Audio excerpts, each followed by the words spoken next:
Budak ni nak kena ni. Orang suruh pergi solat tarawih, dia tak pergi. Adik, kenapa tak pergi solat tarawih? Adik pergilah, ya. Pergi apanya? Ayah tengok kat surau. Tak ada pun adik. Ada. Cuma adik pergi solat dekat surau lain, ya. Sekali dengan Jok Irazaban. Ayah tak berapa harap lah adik berkawan dengan Jok Irazaban ni. Balik tarawih tadi pukul apa? Pukul 9.05 minit. 9.05 minit? Berapa rakaat adik buat? 8 rakaat siap sekali dengan witir. 9.05 minit? 8 rakaat siap witir? Ya.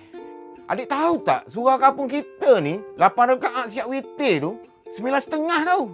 Adik tipu ayah Adik tak tipu, ya. Betul. Ayah tak percaya. Kalau ayah tak percaya, adik ada bukti. Tunjuk. Mana bukti? Ni ayah, bukti.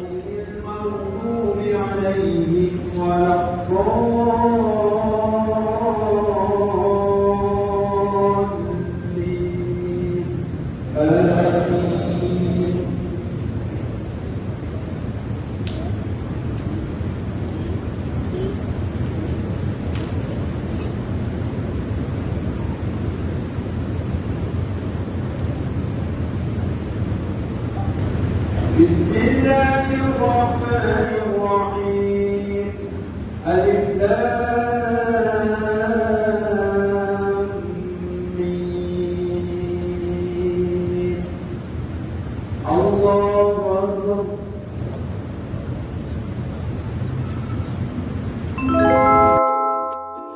Surau kat mana ni, Dek?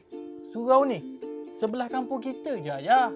Ramai orang datang solat tarawih dekat sini. Sebab Pak Imam dia baca surah pendek-pendek je. Baguslah tu. Esok kalau adik nak pergi solat tarawih kat sini, bagi tahu ayah ayah nak ikut. Boleh ayah. Bukan apa. Tok Imam kat surau kita ni baca surah panjang-panjang sampai tapak kaki ayah naik sipek. Berdiri lama sangat. Boleh ayah. Tapi besok kita kena pergi awal lah. Sebab adik nak duduk saf depan. Boleh. Nanti kita siap berbuka. Maya maghrib kita pergi tu Boleh ayah. Dah lipat baju.